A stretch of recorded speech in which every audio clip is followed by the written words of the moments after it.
Hi, my name is Kiara Odom, and I'm working with place value and using base 10 blocks to work with place value. My study was on page 10 of the workbook, and it was saying that there was 4 third grade classes, 2 of them being online, 2 of them being actual physical class, like working with actual blocks. When I was looking at the standards, I looked at what a third grade standard for place value was, and it was working with multiplication and division. So that didn't really work with what I was trying to do. So I went with a first grade standard for place value.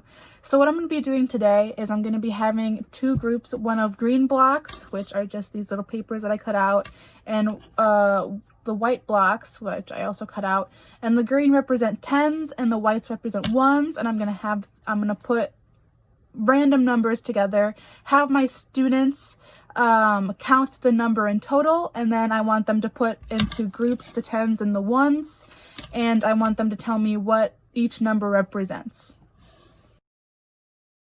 What I would want a student to do in this situation is I want them to put the tens in the ten space and the ones in the one space. And it doesn't really matter which ones they put first, whether they put the ones in the one space first or the tens in the tens place first. It doesn't really matter. But what I want them to do is I want them to realize that there are 4 tens in here right now, and there are 2 ones in here right now.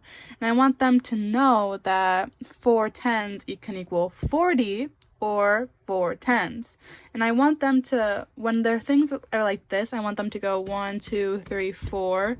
So 40. 1, 2, 42. Let's say I have a student here and they do 1, 2, 3, 4, 5, 6, 7, 8, 9.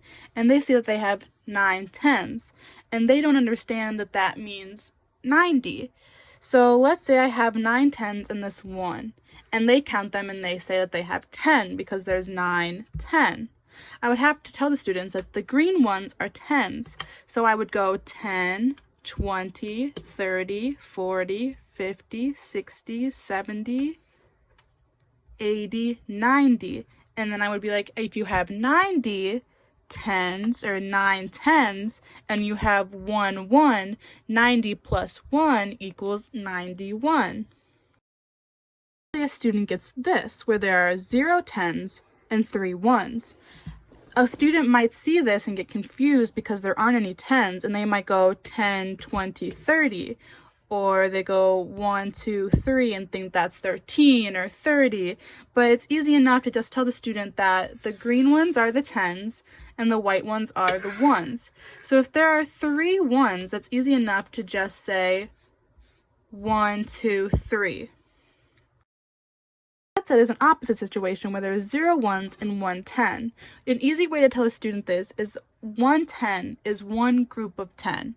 So that is saying that there are, let's say there are 10 ones in here, and all 10 ones equal this. So if you take that away and just have this, that equals 10. And if you keep adding them, you keep adding 10 more of the white squares.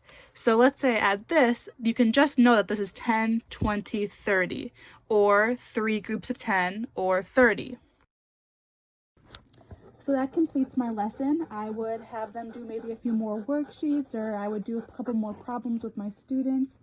But after that, I would move on to my next lesson that I have with my students. But that's how I would do working with place value using base 10 blocks. Say bye, Jimmy.